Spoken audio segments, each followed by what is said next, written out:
about your book. If you can call me back, give me my mobile. Thank you.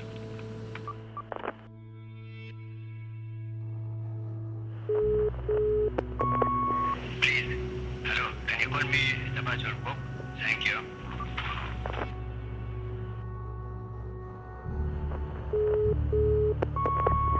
Hello. Hi. Good afternoon. If you can call me, I have the subject of your book. Thank you.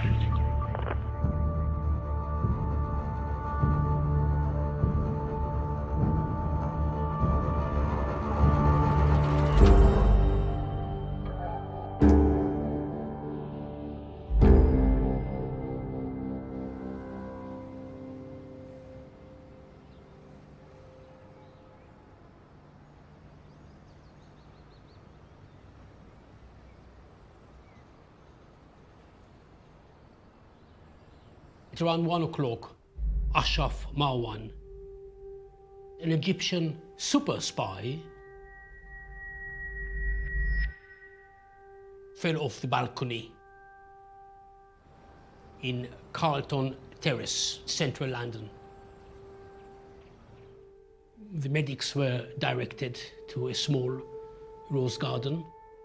He uttered a few words and he died. When I was told, my mind was racing. I asked myself, was he pushed? Did he jump? The rumor was, especially in Egypt, that it was not an accident, it was a murder.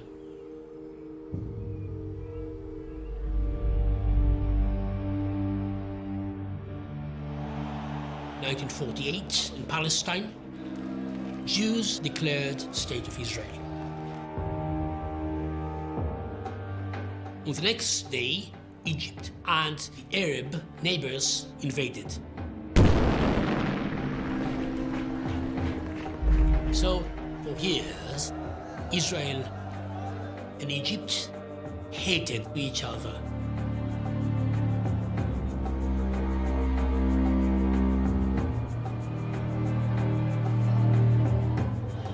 And Ashraf Marwan was one of the greatest modern spies at the center of the conflict. Ironically, Israel regarded Marwan as the best agent ever. He was the #1 source of Israeli intelligence. Few agents in the history provided such splendid information. Out of this world. His death is a mystery. The rumor was it was a murder. And just the day before, he told me that he feared for his life. But who did it? The Egyptian intelligence killed Ashraf Marwan because he was a traitor. The Israelis believed that he was their man, but he tricked the Israelis into taking him seriously. He served Egypt well. Ashraf Marwan's wife, Mona, she thought that he may have been murdered by the Israelis.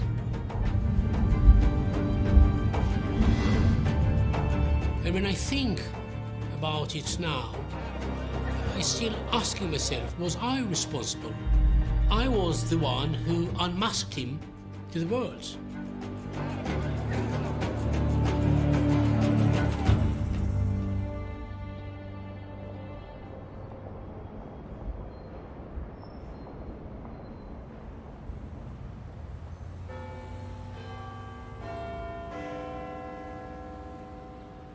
In 2007, on June the 27th, I got a phone call about the mysterious death that had happened just hours earlier. Of course, I'm intrigued. Who wouldn't be? And as a journalist, I wanted to get to the bottom of it. The most pressing immediate issue was, how did he die? Was it murder, suicide? Was it an accident?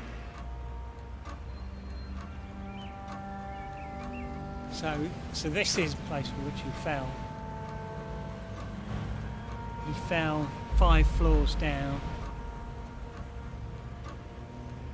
family insisted that he had a whole set of plans. Family functions to attend. He had a business meeting on that very day in that building there. That's why the family believed that there was just no truth to rumours that he could have killed himself. Wanted to get to the truth, but that turned out to be a lot trickier than I'd first imagined.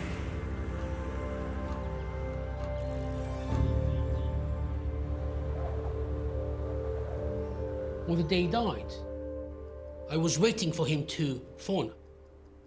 I thought that something is wrong with the reception. So I went up the stairs to see whether or not he left me a message. But nothing. I have always been interested in Middle Eastern wars. When I was in the military, it was known there was a super spy who worked with Israel's Secret Intelligence Service. But the Israeli military censorship made sure that nothing is written about it. A great secret. 6 Arabs killed here in the West Bank, 7 in Gaza. When the Palestinian uprising of 1987 started, was a turning point for me. I saw an Israeli soldier beating a Palestinian. I said, this is madness. You are inflicting on the Palestinians the same pain that other nations have inflicted on the Jews. And I'm not coming back until the violence stopped. Big deal, Aaron Bergman is not coming back. And I emigrate to the UK.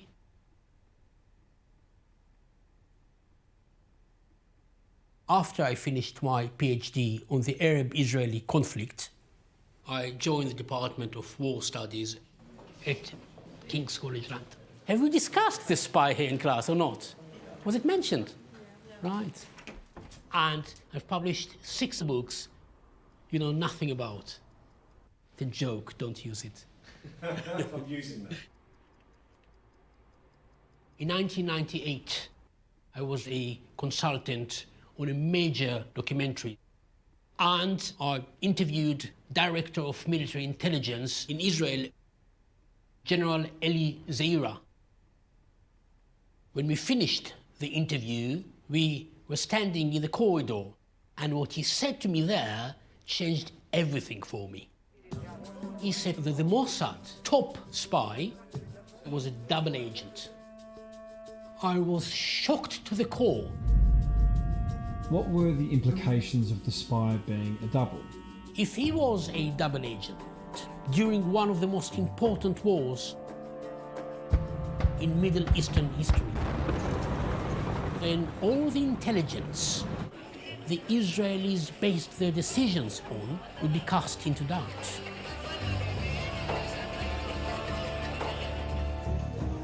Israel is dependent on her intelligence. They have to get it right always. And if the best spy misled them, it will just ruin the reputation. And therefore, the intelligence service, Okay, Amos. they have an interest What was at risk? What was at stake? in keeping the story intact. It's a sensitive subject. The young Bergman was uber motivated. A scoop like this was something I always dreamt about. But then I thought it might be a very dangerous game.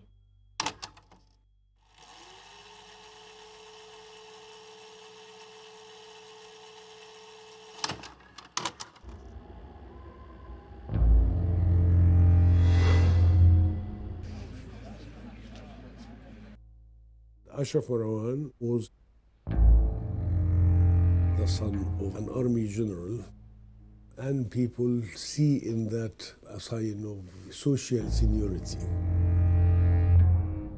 He graduated in chemistry. At the same time, he met Mona, daughter of Gamal Abdel Nasser, president in Egypt.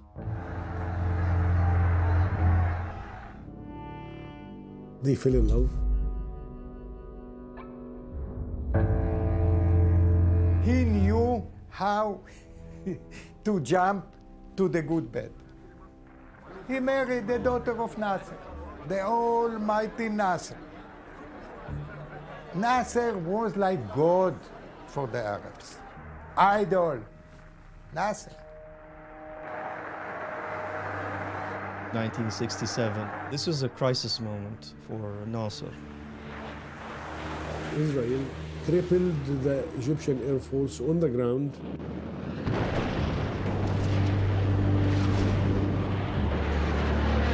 And then Egypt lost the Sinai Peninsula.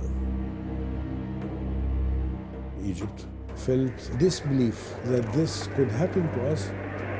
It was a dent in the dignity of the country.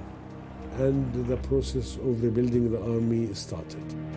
For one objective, launching a war, regaining the Sinai, and regaining the sense of pride which every Egyptian felt before 1967. Marwan entered into the Nasser family at this moment of crisis.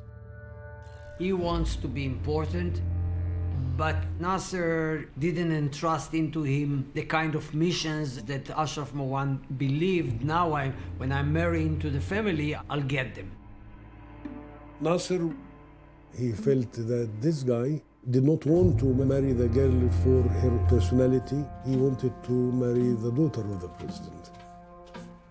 So Nasser gave Ashraf Marwan that junior position in the presidency. Was like when you have adversary politician, you bring him close to keep him under your eye rather than leave him free to wreak havoc. Ashraf felt in a way demeaned, punished, and made him resent Nasser. So he came to London with his new wife. But reports back home indicated that he was loving an expensive lifestyle, nightclubs, restaurants, living beyond the means of the ordinary Egyptians.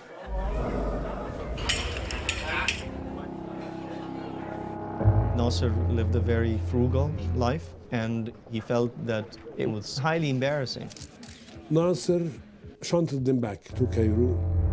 Ashraf felt that he was handcuffed with Nasser. So he wants to take revenge on his father-in-law.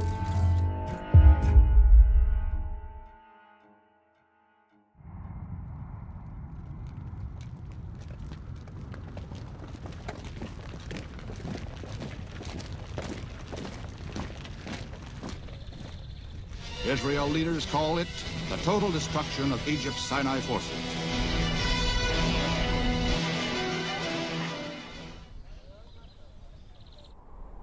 Immediately after 6 days of 67, the issue of a possible war down the road with Egypt was the number one priority of the Mossad.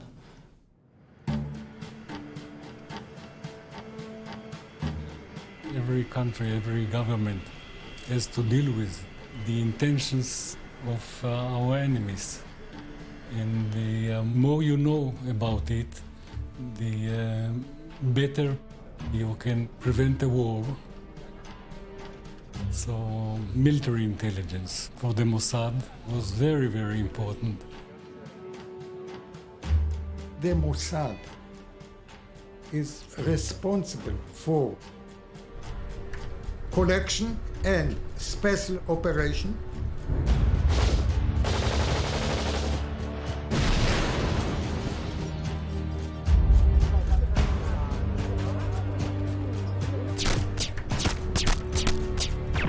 this is not the CIA. CIA deals with all the world. Yes, agent in South America, in Africa, maybe in the Northern Pole, I don't know, all around the world. Here, in Israel, it is focused. The arch enemies. Can you describe for me your job and your role when you were working in the field? No, I prefer not.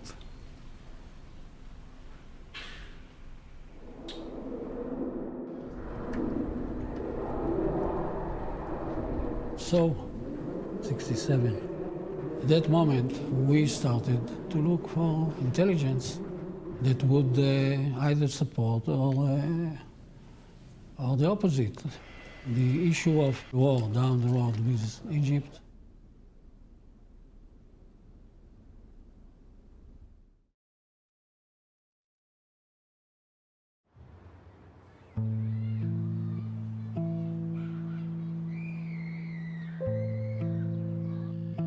Did you have any concerns about the possible implications of unmasking a spy?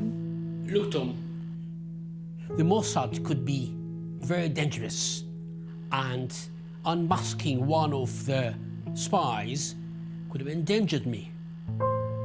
But I had to know. It was a risk. It was a gamble. I'm a bit reckless. And what did your wife have to say about all this?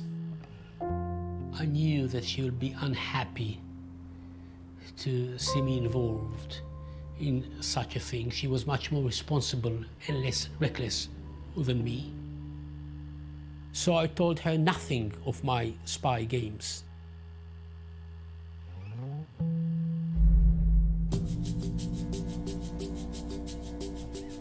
I pored over hundreds of articles and books looking for clues to see who he was. When I read anything that I could put my hands on, and then a key book came into my hand, which is the biography of Zaira, the man who said to me that there was a double agent who misled the Mossad. Zaira writes about an unnamed spy. Then he mentioned 3 people who were sitting in a meeting in Riyadh, King Faisal of Saudi Arabia, Sadat, and a 3rd man. I was very suspicious when Zaira did not mention the name of the 3rd man in a chapter where it's all about the spy. And you ask yourself, why is it missing? So the fact that it was missing... Yeah, exactly. The fact that there was a missing piece of information... It was an editing thing, you see? Why is it missing?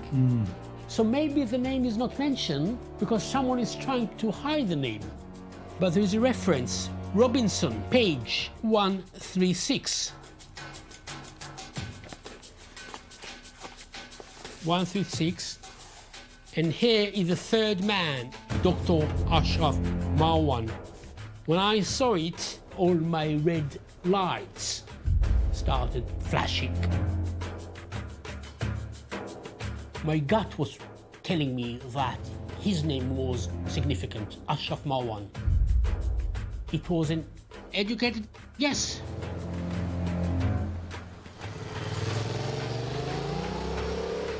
And I sent a fax to Zaira, hoping that he will react and confirm the name. I took a punt. But his reply was, I will not reveal. And this was a setback. But I wonder if there was something in the fact Zaira did not deny. So I thought that maybe I'm on the right track. And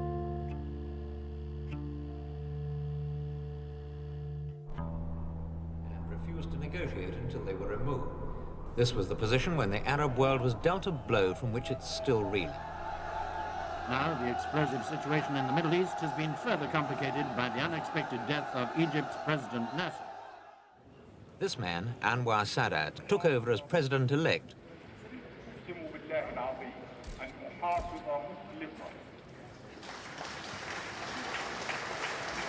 The big bosses and the Nasser regime, they were unsatisfied with Sadat. There was a kind of rebellion. And Ashraf was very cunning, smart. Somehow, Marwan got his hands on archive and turned it over to Sadat, and Sadat used some of the information in that archive to put his enemies on trial.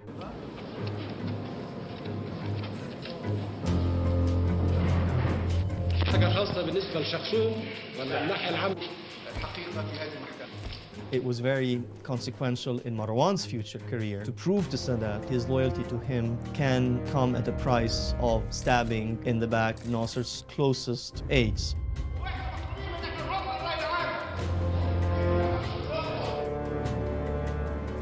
And Sadat rewarded it. He appointed Ashraf to be the secretary of the presidential office.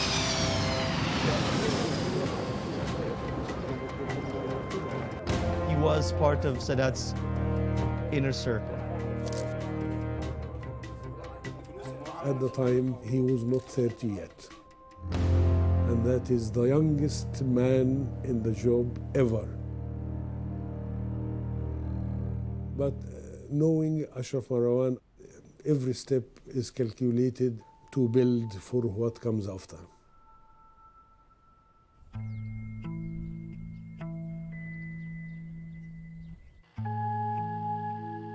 I was pretty sure Ashraf Marwan was the spy.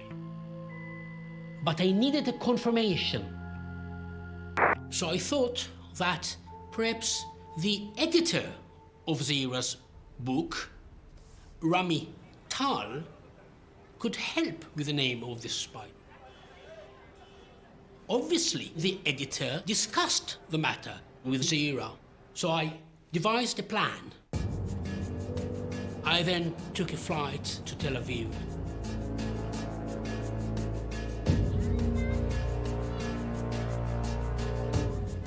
Ronnie Bergman, he wants to make sure that he has the right name. I knew the name, but I told him, Ronnie, I don't know the name, but if I knew it, I would not tell you. I don't know the name, don't make me. This was how it was done. 10 minutes into the conversation, when he was warm up but not yet tired of me, I looked him straight in the eye. And Ronnie said, I know the name of the super spy. And I said, good for you. And he said, Ashraf Marwan was the super spy. I was taken aback. His response was unmistakable. As far as I remember, I did not acknowledge it. He looked away and smiled. Bingo. How do you say, the English said, that butter would not melt in my mouth. Butter very much melts in my mouth. So when he approached me with the name, it was some kind of an acknowledgement. I returned to London a happy man. I had the name. I was delighted, really, celebrating. But I had to confirm that he was a double agent.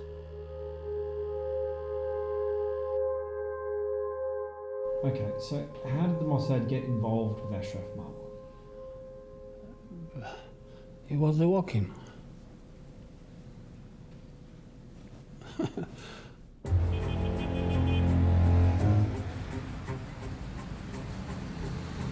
One day in London, he decided to call the Israeli embassy.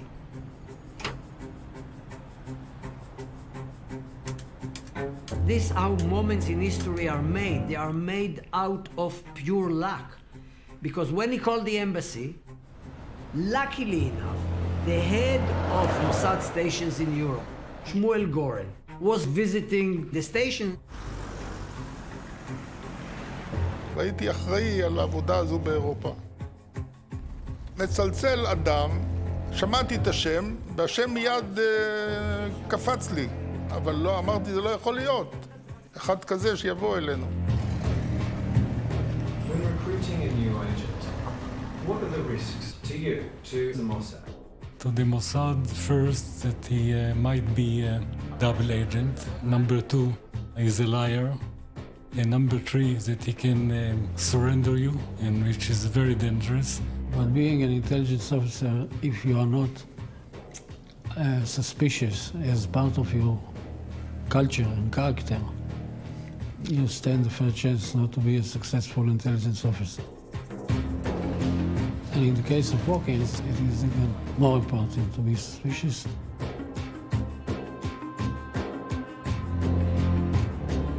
But he said, the son-in-law of the Egyptian president is a walk-in?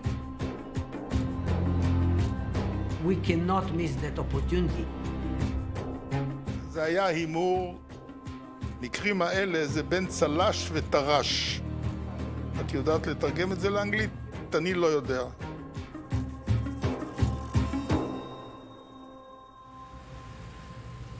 את הפגישה ואילתרנו וקבענו את הפגישה בבית מלון באותו יום. כלומר, נושא השיחה היה קצר.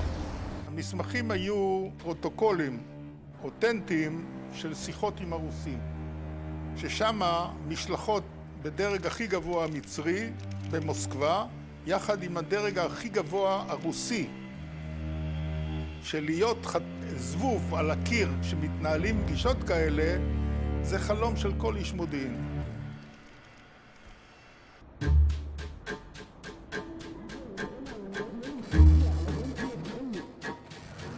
My task was to go over the material he provided, and we couldn't find anything which gave us any doubt about his credibility.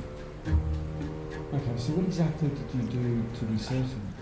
Listen, there's no point to get into all the details, but there was no one case where anybody said explicitly, a very determined way, that he was not authentic. Why would Marwan, now that Nasser was gone, if his ambition was being fulfilled, he was the right-hand man of the president, why would he want to sell secrets to Israel? Why did he do it? To feel important, maybe to take revenge on his father-in-law, and thirdly, financial reward. All in all, the Mossad paid him $1 million in the 70s, early 70s. It's a huge amount of money. Everything the Israelis say suggests it was resentment towards Nasser, hubris, money, and that doesn't add up to me. You have to look at the Ashraf Marwan angle. I am a big shot.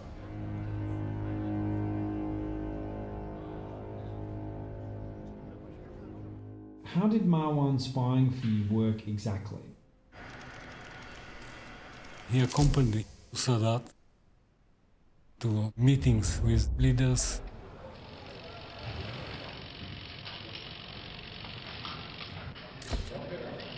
He listened and was able to give us the inside information.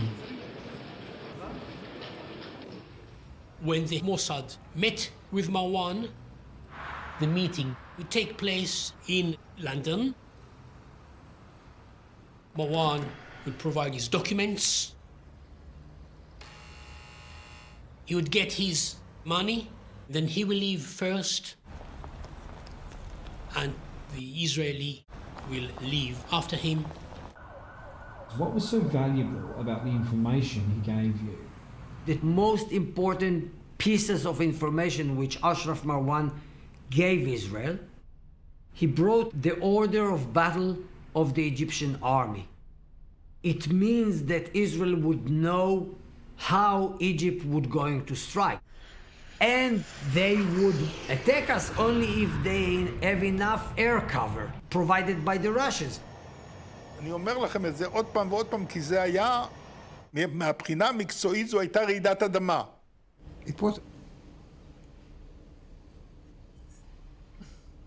beautiful. Beautiful. Really.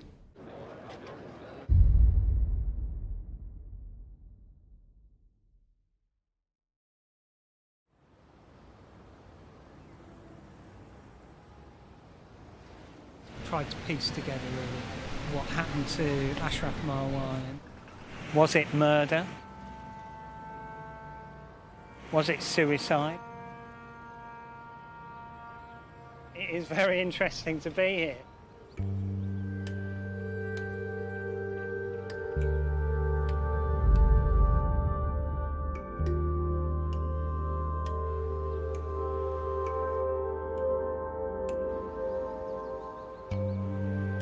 He was on this balcony here, and he landed in these bushes. The family had always said that the trajectory of his fall was such that he fell away from the building, such an extent that he must have been thrown. You can only really see it when you're in the garden. You can start to see why the family were arguing. It was bizarre that he landed several feet out into these bushes. When I spoke to Ashraf Marwan's wife, Mona, she thought that he may have been murdered by the Israelis. Based on this information, it was difficult to believe that he had just fallen out as part of an accident.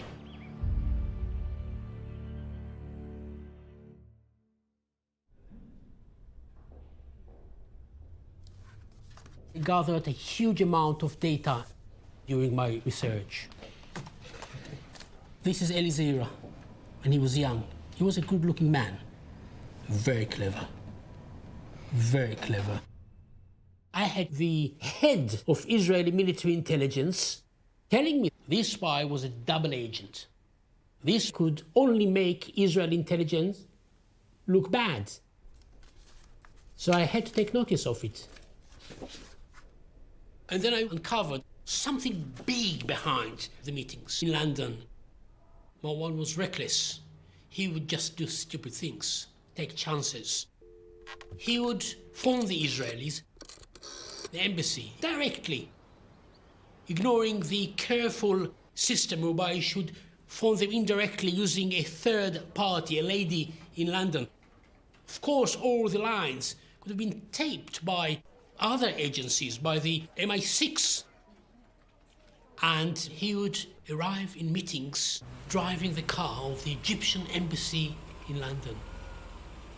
The fact that Marwan was so confident to do such things in the open perhaps points to the fact that he knew that it's okay. He was a double agent and the Egyptians will accept it. So my conclusion is that General Zaira was correct. The spy was a double agent. Ronnie, I've spoken to the Mossad, and what they're telling me is pretty compelling. I think that Ashraf Marwan was not the person the Israelis thought he was.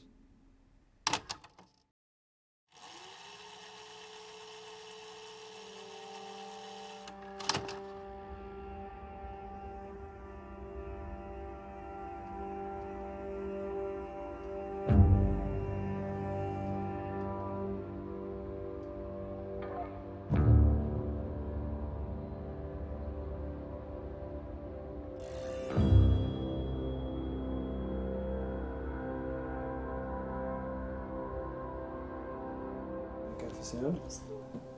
Ready? Yeah. Abdallah, Israel believe Ashraf gave them everything. Good for them.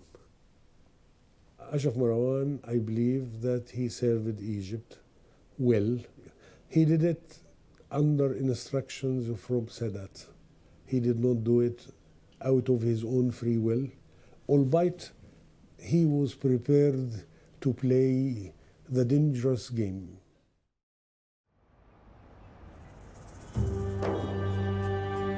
When Sadat became president of Egypt, his first priority was to get back the lands Egypt lost in 1967. It was a holistic movement within the country, everyone coming together for one objective: launching a war, regaining the Sinai, revitalizing the Arab world, and creating a new spirit for the future. But knowing that the Israelis had weapons from the United States and Western countries, it had to have some cunning in the plan. And Sadat has played this in the most perfect way. Sadat wanted a very convincing agent to feed information to the Israelis, and Ashraf Marwan was the best actor to play the part. Everything was like staged, managed to the highest possible standard. They studied very well the Israeli mentality to create the image to fool the Israelis. And he did not go to them on his knees. He went to them full of himself. The Ashraf Marwan angle. Playboy, fun-loving, with a sense of pride. I am a big shot. And he was very successful in convincing them that he is serious about working for them. Ashraf Marwan supplied the Israelis with the Egyptian preparation for the war, but not complete. But the Israelis were very happy with what he gave them, so he was accepted.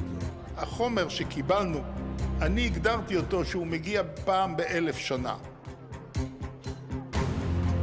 And they call him the agent of the century.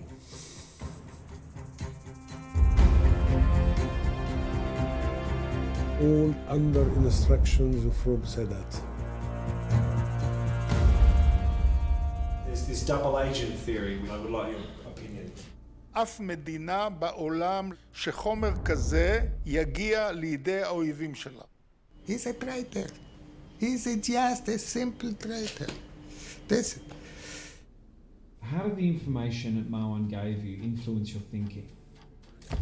Marwan, he reported one of the conditions for going to war was long-range bombers. And the Russians, they hesitated to provide the Egyptians deep bombing capabilities. So the Israeli evaluators of the intelligence were in the notion that they are not going to fight us. The underlying message of all the information given by Marwan was that Egypt will not attack before she got certain weapons. But what the Israelis didn't know was that Sadat decided to go to war against them even without the weapons. What Sadat needed was to surprise the Israelis, to catch them unprepared. The key issue was how to surprise the Israelis. And Egypt felt the right time is to attack them on Yom Kippur, which is a holy day in Israel, when the Israelis don't listen to radio, television is off, they are just insulated in the synagogues and in the houses.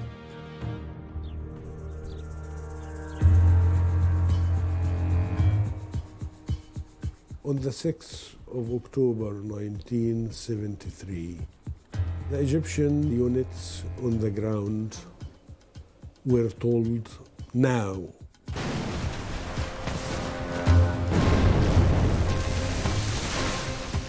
100,000 Egyptian troops start crossing the Suez Canal, igniting their spirit and mind and the will to win.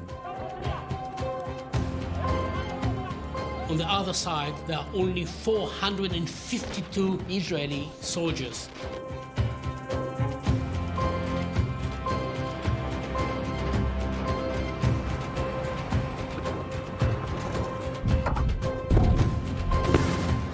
Israelis are caught unprepared, off-balanced. Did succeed in crushing the myth of Israel's invincibility, and the first Israeli surrenders were moments of rare triumph for the Egyptian commanders. The Egyptian surprise was very successful.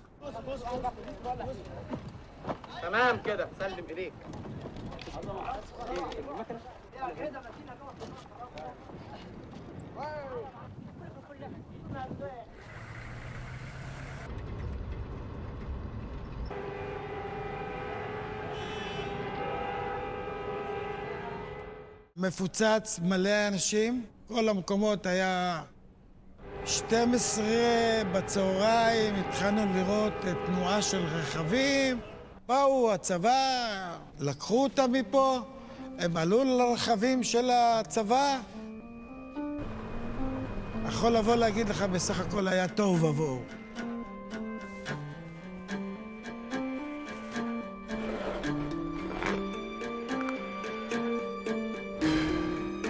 I was mobilized, recruited. Then I headed to Sinai. We believe that the Israeli army is invincible and the Arabs are inferior, and that it would be a stroll in the park. But we realized that actually it's not a joke.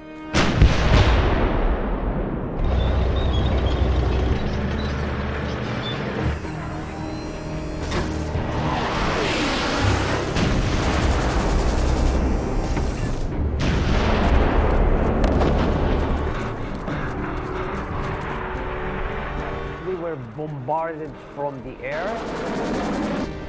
We were bombarded from the land.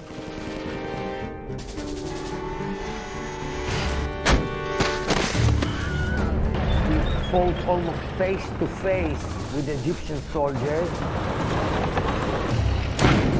They were good fighters. I saw people dying around me. I was frightened all the time. You think that this is the end.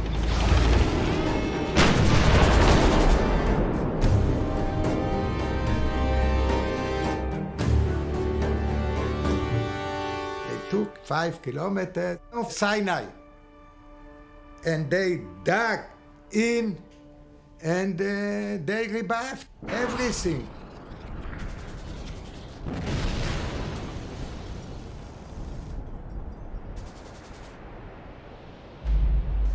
And actually, our defense minister, Dayan, came out on television and talked to the nation and explained to us that the situation is bad indeed. המלחמה הזאת קשה, התנגשויות חריפות ומרירות של יום ואוויר. He looked down and said, ואנחנו נלחמים על חיינו. Us fighting for our life, we were the heroes in 1967. What happened now? So him on television was a difficult moment in Israel.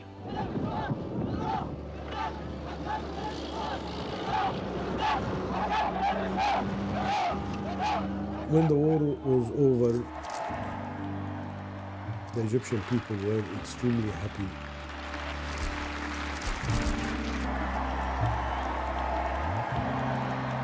Can I tell you something which not many people know?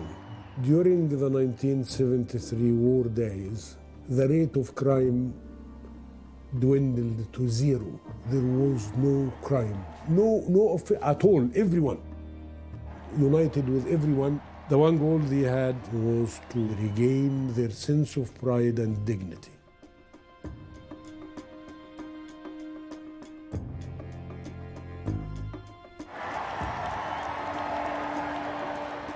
Ashraf Marwan, he enabled Egypt to gain the surprise advantage.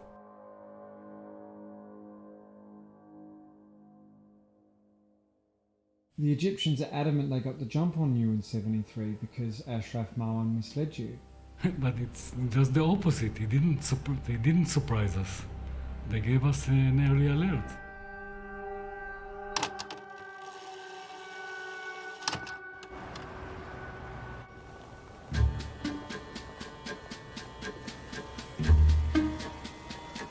Before the war, Ashraf Marwan, he asked for a meeting.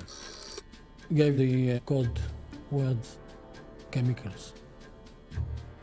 And he told him, tomorrow I'll be in London. I want Speaker Zamir, the director of the Mossad, to come.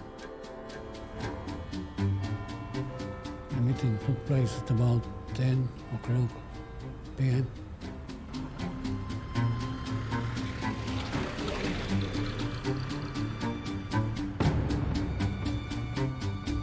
Speaker sat scribbling the essence of the story. Ashraf won. He said tomorrow the war would be at sunset. Speaker, he sent early warning to his personal assistant.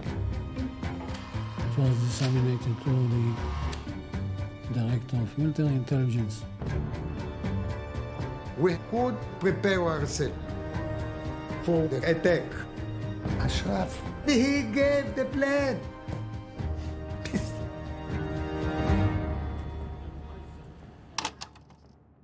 Wait a second. Ashraf said the war would start at sunset, and yet the surprise attack was at 2. Wasn't that misleading? I'll answer. See, I saw the full report. The Syrians, they wanted the attack to be in the morning. In October the 2nd, the Egyptian Minister of War reached a compromise. Okay, not sunset, 10 minutes to 2 o'clock afternoon. Marwan, he didn't know about the change because he was not in Egypt. He went on a mission. There are those who say that Marwan did not know that war would start 4 hours earlier. I don't buy it. I think that he was just too close to the leadership not to know such fact. And the fact that he said that it will start at sunset was the climax of him misleading the Mossad and Israel. But Mossad agents have very clear motivation to tell the world that he was genuine. So I was convinced Ashraf Marwan misled the Israelis. Now I wanted to write a book about him. But without a confirmation, I couldn't just blame someone of being a spy or a double agent. And I wanted to hear it from Ashraf. I wanted to hear the story from him. So I published the history of Israel. I wanted to tease Ashraf out. So I wrote in the book, without mentioning his name, that he was a close family member of President Nasser, and that the Israelis used to refer to him as the son-in-law. By the way, the Israelis never called him the son-in-law. This was my invention in order for him to react. I sent him the book with a dedication to Ashraf Marwan, a hero of Egypt. But no response. This is, by the way, Tommy, a very boring book. except for this story. Yeah. Then a breakthrough. An Egyptian journalist contacted Ashraf Marwan, asking him, "Are you the person at the heart of Bergman's story?" To which he responded, "Bergman's book is a stupid detective story." In a childish sort of way, I was upset. So when another Egyptian journalist contacted me, I confirmed Ashraf Marwan, he was the son-in-law, a perfect spy, an Egyptian national hero for misleading Israel, and they should name a street after him in Cairo.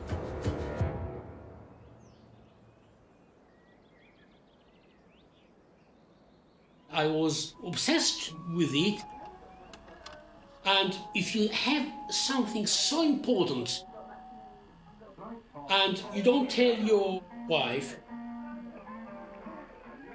I'm sure it does have an impact on the relationship. A few weeks later, I picked up a copy of El Aram, El Arabi. That's the interview. A perfect spy and a national hero. Ashraf Marwan. And it caused a huge stir in the Middle East. The agent is exposed. I saw my picture in the book and my heart sank. It was quite shocking for me. I wondered what would be the reaction of Marwan, of the Egyptians, of the Mossad. It was very worrying.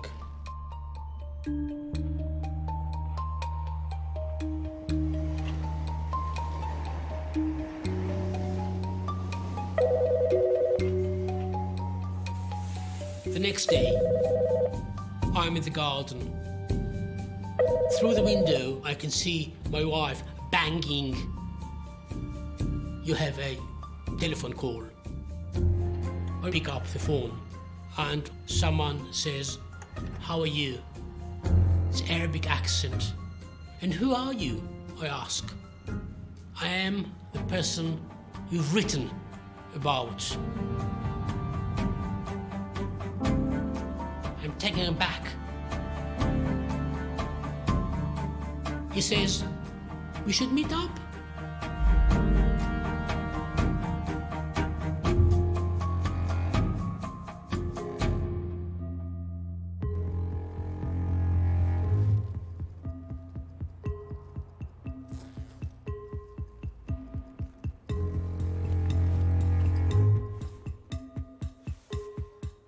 I was about to meet up with one of the greatest spies in modern history. Quite a dangerous exercise. So I was concerned. I took some precautions. I left a message to my wife saying, "I'm meeting Ashraf Marwan."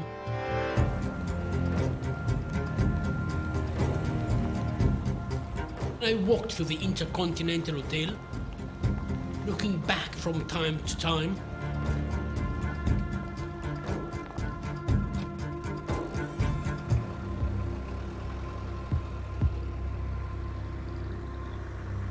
He was already there.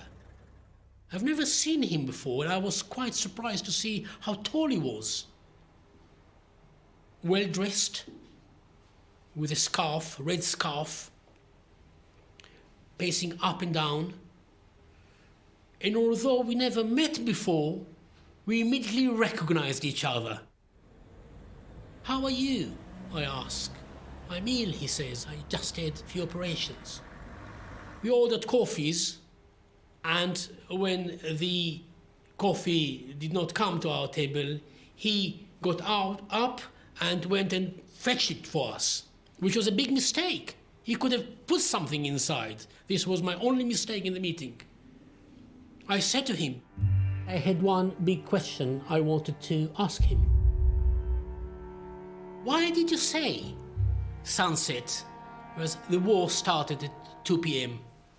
He smiled and said, "What are few hours between us?" Bingo! This was a real admission that he was misleading Israel. But then he added that he's concerned about his safety. And it was left at that.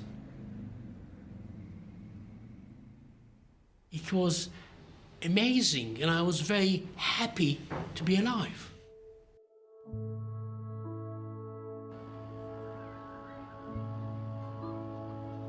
General Eli Zaira was correct. The mysterious spy who worked for Israel was a double agent. This is bullshit. Tell me Well, what you he's really- wrong. Tell me what you really think. I think Ronnie is wrong. What Eli Zaira was doing was spreading fake news 4 decades before Trump came to power and invented that term.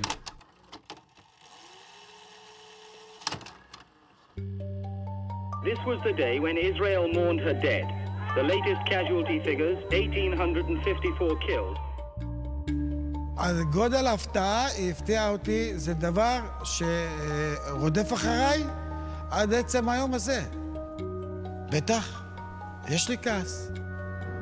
אם יש לנו אחד כמו מרואן, שאמר לנו והתריע יום לפני כן, גייס כמה מילואים ולהראות, היה פאק אחד גדול בתוך כל המודיעין.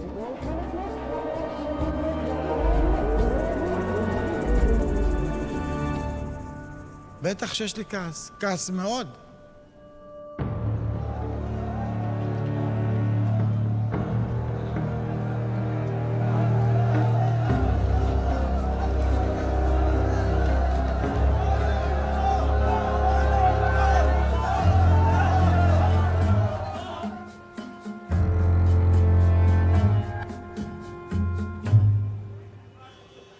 After the war, there was an inquiry committee for the failure of the military intelligence.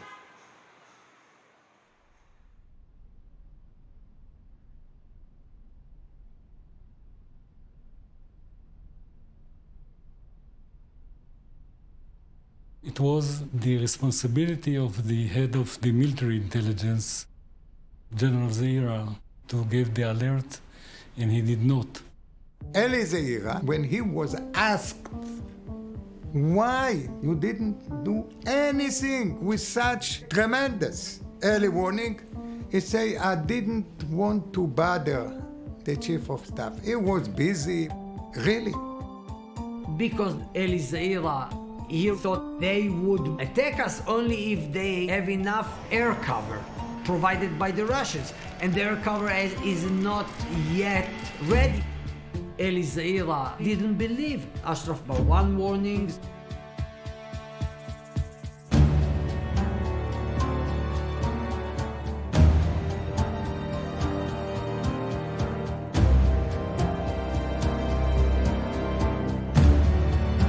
The inquiry committee,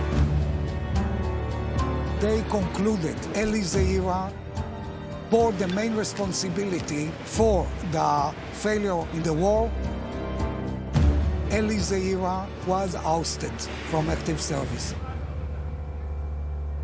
And he left the country. He went with his family to the US. About 13 years after the war, Eli published his book. He came to the conclusion that Marwan was a double agent and his real employers were the Egyptians and not the Israelis. Eli Zaira, he wanted to find a scapegoat. All the stories about the double agent, it stems from Eli Zaira. He wanted to justify himself. I'm furious about him. What can I do?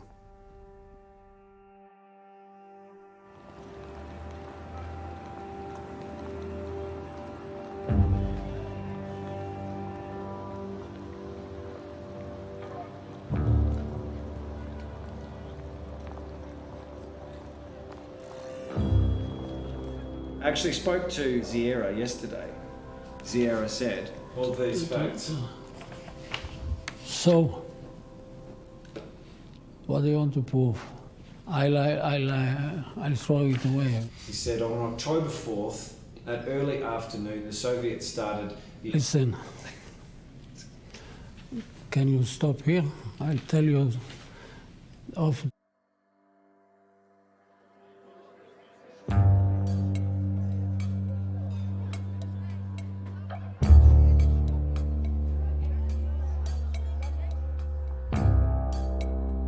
When Zaira wanted to rehabilitate himself, he started talking to journalists, writers, and he gave them some hints.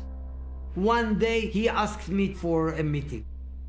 He tried to feed me also with this false bullshit of double agent. I listened to him and I told him, Eli, you are wrong. You're feeding false information just for your prize, hubris, ego, whatever. And I didn't write the story because I have more integrity. But why to kill a good story with the facts? And Ronnie Bergman believed Eli Zaira, published the name in El Aran, and spread he was a double agent.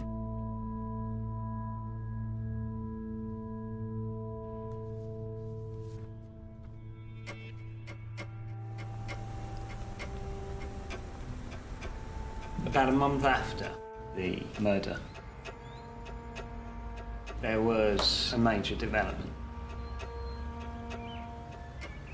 There were 3 witnesses, and they were sitting in a room which overlooked the balcony, just 20 yards from his home.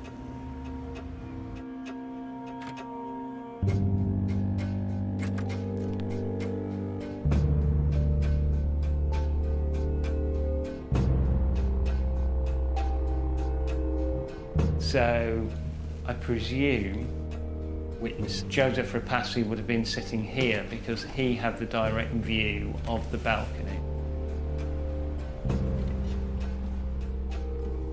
He saw from the corner of his eye something fall. But they then rushed over to the window, looked down and could see Ashraf Marwan's body.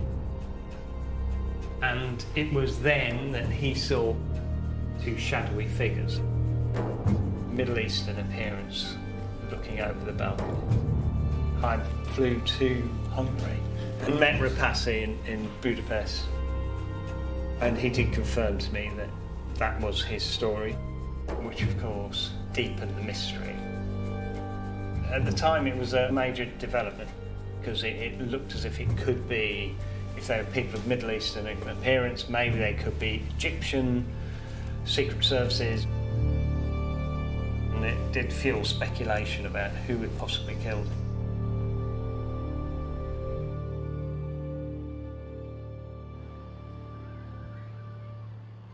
After the meeting in the Intercontinental Hotel in London, Ashraf, he would phone from time to time. I think he was lonely. He could not have discussed it with Mona, his wife. He could not have discussed his spy games with his kids or friends. So ironically, he had me, the person who exposed him in the first place. Ashraf had strange habits. He would phone me and keep quiet, listening to my voice at the other end of the line. Put down the phone, ring again, and start a conversation. The more Ashraf asked personal questions about family and kids, the more concerned I became for him. Because as long as he was the son-in-law with no face, I did not care about him as a human being. But now I had a relationship with him. I knew about his operations, about the family, about the kids. That I became very worried that something might happen to him, that perhaps the Egyptians will not buy into my story of him being the perfect spy, the double agent, and they will try to hurt him. Or perhaps the Mossad might do a stupid thing. I spent sleepless nights concerned about what could happen. I thought that if anything happened to him, it would be on my conscience. And ironically, from trying to unmask this super spy, I started looking for ways to protect him. Anything which was said about him, to report to him so he could take precautions. All my work, my lectures, my writing, my family, all was put aside. He became the first priority. By that time, I was so worried that something will happen to him that I would just look for anything written about him. And he would get the articles and usually just phone back and ask a few questions because most of them were in Hebrew. On one occasion, something was published in Israel. The article is about Ashraf Marwan shaking hands with Egypt's President Mubarak. And the title is "Their Man, There is Mossad's Man in Cairo." And why did Mubarak hug the person who is regarded as the best Mossad agent in Egypt? I thought the Egyptians might want to have revenge. I sent it to Ashraf, and when he got it, he phoned me from a taxi. And he just shouted and actually cried, "Why are they doing it to me?" They, the Mossad, is trying to drive a wedge between me and Mubarak.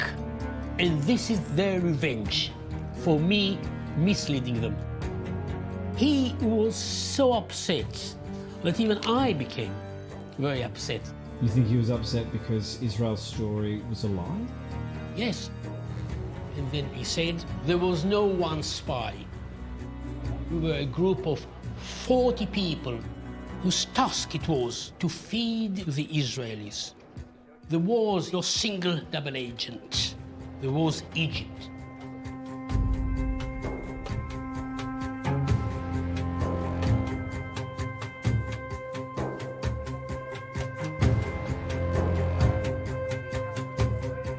He told me about the medals he received from Sadat.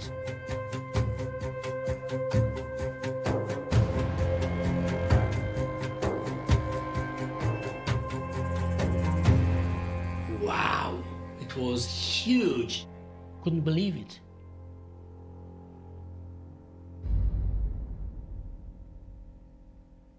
But he was scared. He told me he feared for his life. And I just realized what a stupid thing it was to unmask a living spy. But Ronnie, you told me that the higher value of unmasking Marwan was about staying true to history and having an accurate record of what happened. The truth of the matter. When I unmasked Marwan, I couldn't care less about history. I just cared about a huge scoop that I had.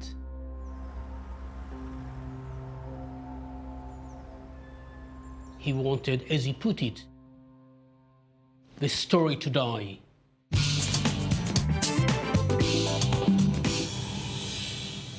בואו נפתח עוד פרק בשיחה הזאת שהופכת בעצם למסמך. אשרף מרואן, דוקטור אשרף מרואן. ואתה חושב שהוא סוכן כפול. כן. אבל כל מי שבדק את העניין אומר, לא דובים ולא יער. הוא לא סוכן כפול, הוא היה סוכן שלנו. Zaira published a new version of his book. And to promote the book, he went to a television studio and he said, בקשר למרואן, הוא נתן חומר מצוין, ועד אשר הגיע זמן המלחמה, ואז הוא דפק אותנו לגמרי. הרעיון שהעניק האלוף אלי זעירה כאן במוסף המוספים על מלחמת יום הכיפורים גרם לרעש אדמה בקהיליית המודיעין. ראש המוסד, האלוף צבי זמיר, משיב לו. Zamir called him a liar.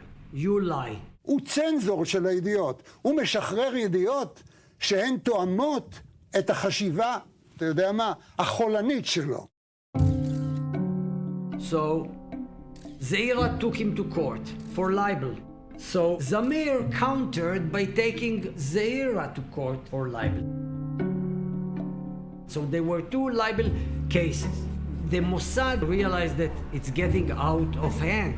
These two elderly gentlemen, which were compared to those who are sitting on the balcony in the Muppet Show, quarreling and spilling secrets.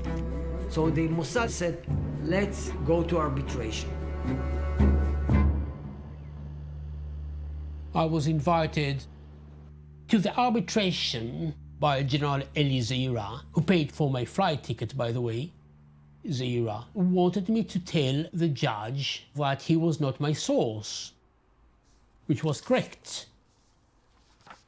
But the judge asked me about Zaira's book, to which I said, yes, it was an important source. The lawyer of the head of the Mossad took out this book and waved it in the air. I understood that it was a big mistake to admit that the book was my source, because for the judge, the book and Zaira were basically the same. So stupid to be brought there all the way from London to give testimony to protect Zaira, and in fact I was the one who put indirectly the blame on Zaira by saying that his book was one of my most important sources. It was very embarrassing, in fact. After all that? Yeah. Terrible. It's amazing. It's not amazing, Tommy. It's terrible. Everyone thinks that I'm clever. I was so stupid. And Zaira lost.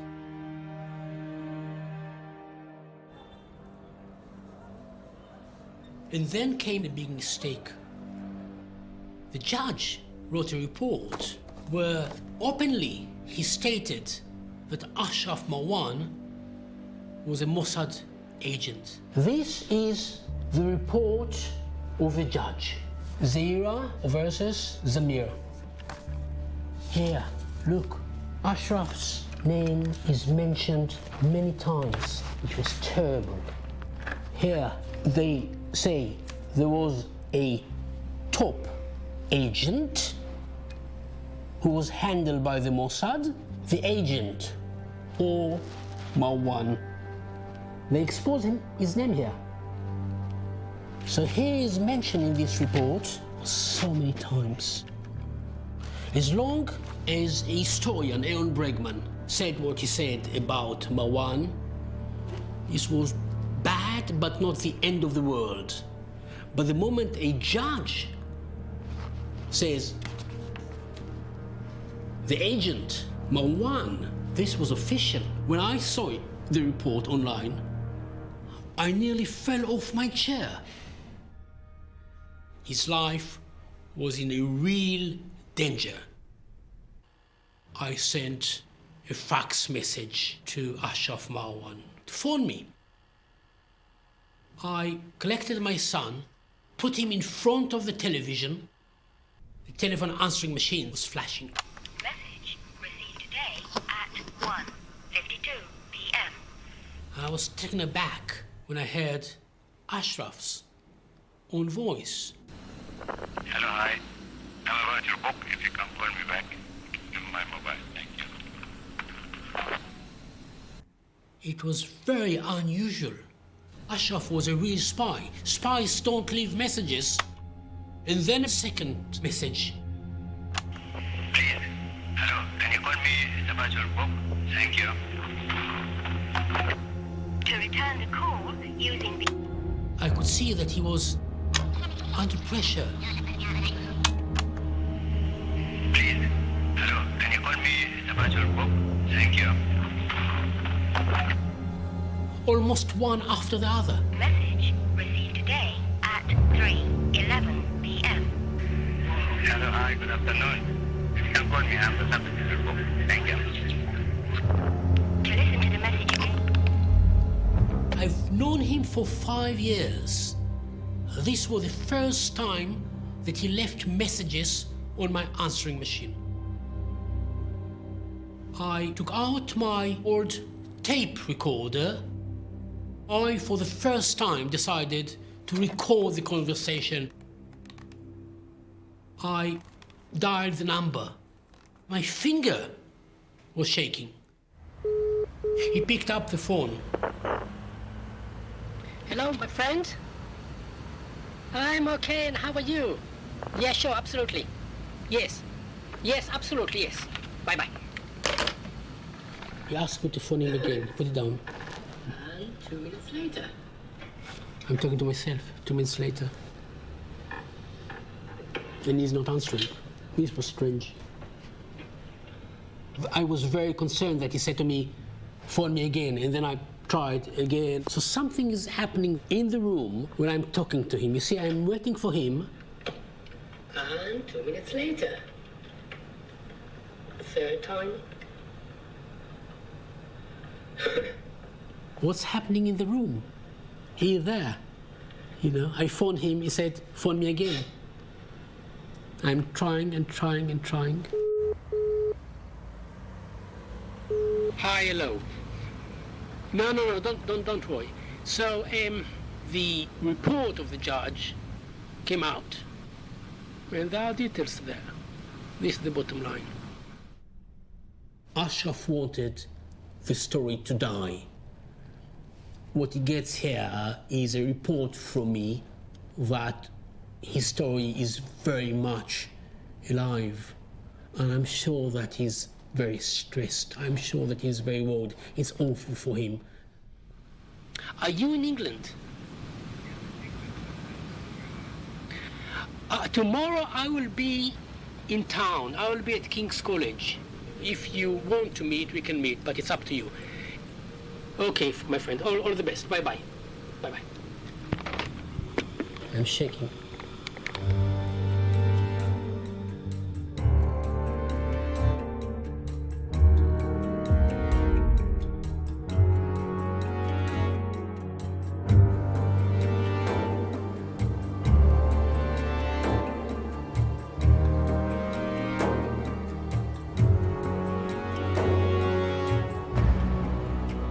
This is one of the rare events where people pay with their lives.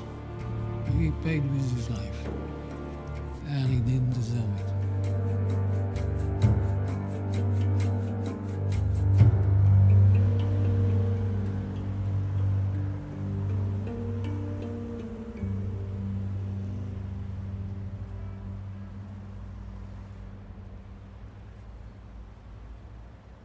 After the death of Ashraf Marwan, Ronnie was in shock. I felt big pain. It was very painful when he died. I spent hours in the mountains thinking about it, reflecting about it. His death was my failure to protect him. This is how I looked at it. I flew to interview Ronnie Bergman. We had a very lengthy conversation. He said, maybe it's my fault. Then we talked a lot in details with all these arguments which I raised before. And at the end of it, Ronnie told me, you know, Yossi, you are right. I don't believe anymore that he was a double agent. You convinced me. סביב אלי הצטברו עיתונאים, גם ביניהם היסטוריון אחד. אתה שואל אותי, אני לא אומר את זה בשום מקום, אנשים מאוסים. למה? כי הם סילפו את העובדות.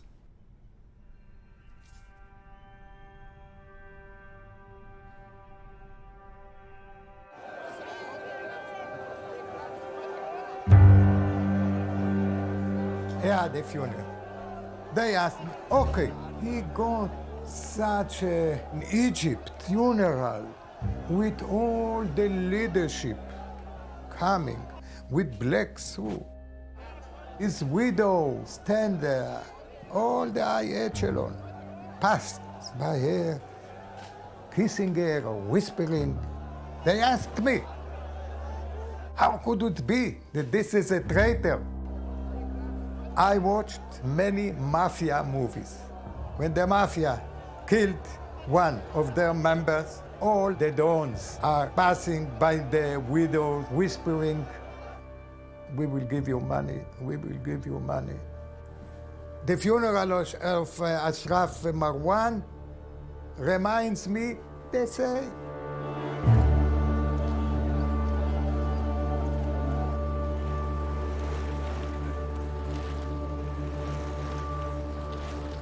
This is Westminster Coroner Court, where there was a 3-day hearing to decide a verdict on the death of Ashraf Marwan.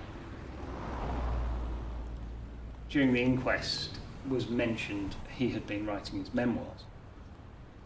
I had seen where the memoirs were supposed to be stored on the shelf, and they disappeared, according to the family, on the day that he died. Now, in those memoirs, he was expected to discuss his role in the October War. Of course, it was going to reject the allegation that he was a Mossad agent, but they disappeared, according to the family.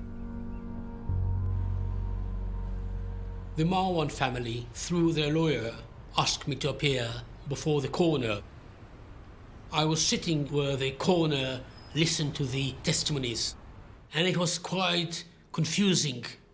And my mind was telling me, wow, it was a murder. And a minute later, no, it was an accident. And then, no, it was a suicide.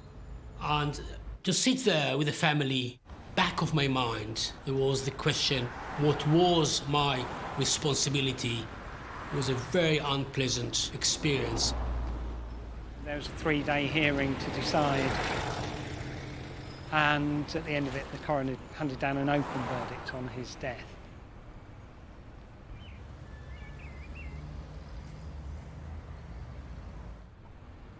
Which the family were very pleased with, because it allowed the family to rule out suicide. I did feel for Mona. She was devastated.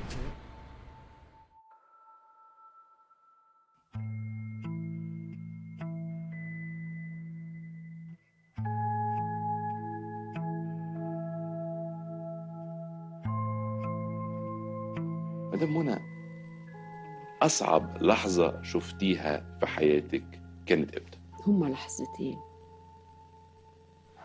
وفاة والدي وفاة 3، وفاة أمي ووفاة أشرف. بس في النهاية أنا كزوجة فقدته هو، وفي ذات نفس الأوقات أحس إن أنا فقدته وكده، وأوقات أحمد ربنا إني قدرت أنفذ بيه 30 سنة.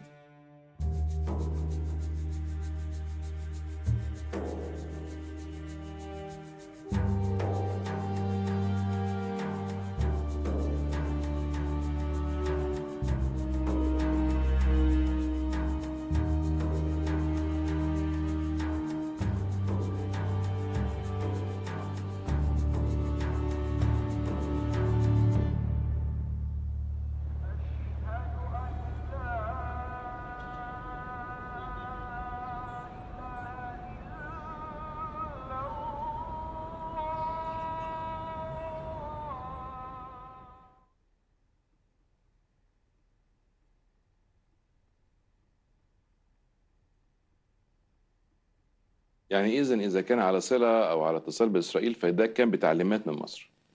يعني ده شيء ما يتسألش، لأنه شيء باين زي يعني حتى واضح. يعني أنا مش هدافع عن حاجة مش مستاهلة الدفاع ولا حاجة، لأن أنا ده شيء أنا واثقة منه 100%، مش 100%.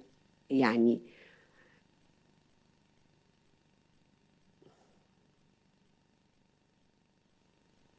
كل واحد جاهد بطريقته.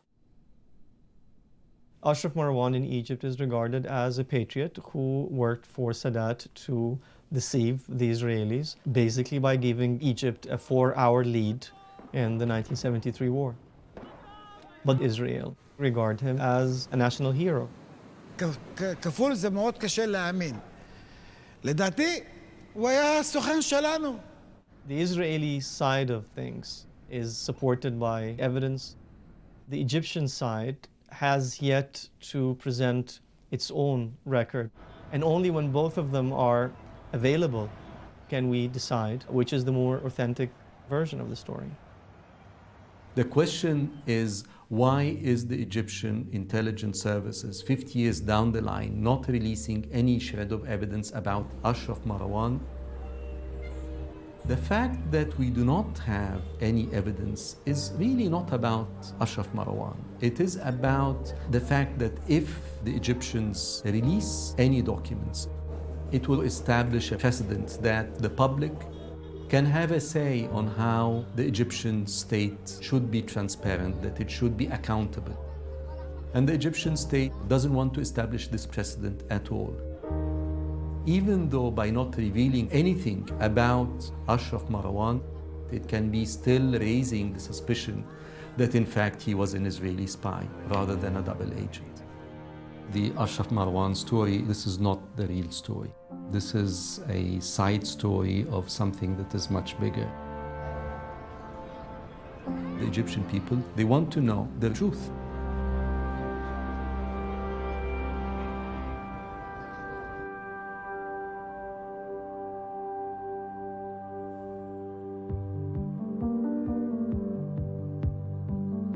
We have the full report of the meeting between Zamir and Ashraf Marwan, just released by the Israelis. There are 5 pages, enough information for the 2 schools of thought to find enough elements to support their own theory. I always believed Ashraf was a double agent. Never doubted that. I don't understand why he's still sticking to this bullshit theory of a double agent. I can understand that maybe at the beginning he was under the spell and the impression of Zaira. Fine. But then, after he already admitted in our conversation, he was almost crying. I don't know, it's an enigma for me. Yossi told me that he convinced you Ashraf was not a double agent.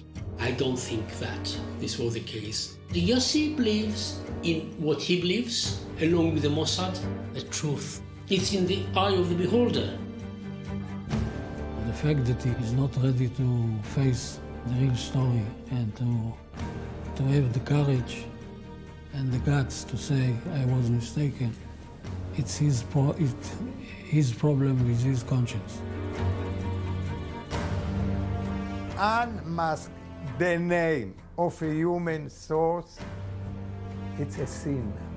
What would you say to him? Go to hell, bastard. Really, go to hell, bastard. How dare you?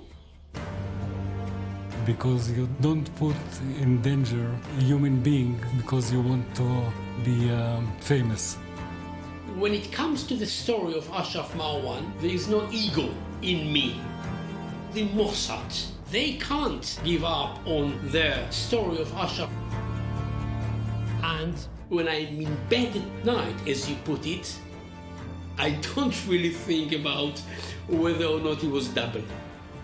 I lost interest in this question, Tommy. It's about the pain which I inflicted on him in unmasking him. I just want you to ponder a question though. Is still believing that he's a double agent, is it not easier to believe that? Because then everything that you went through would at least then not be for nothing.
What impact did this have on your marriage?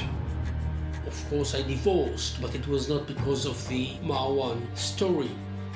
But I think, in hindsight, it does have impact because it's a secret.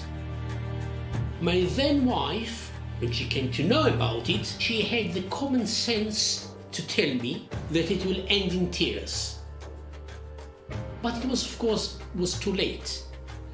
And by that time, the train already left the station.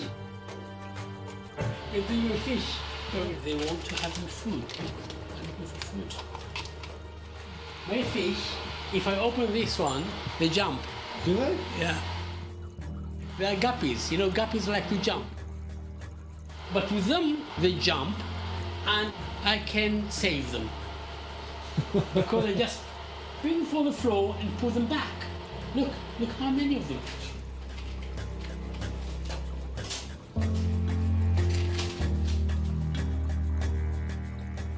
This afternoon, historic documents concluding the Treaty of Peace between the Arab Republic of Egypt and the State of Israel will be signed.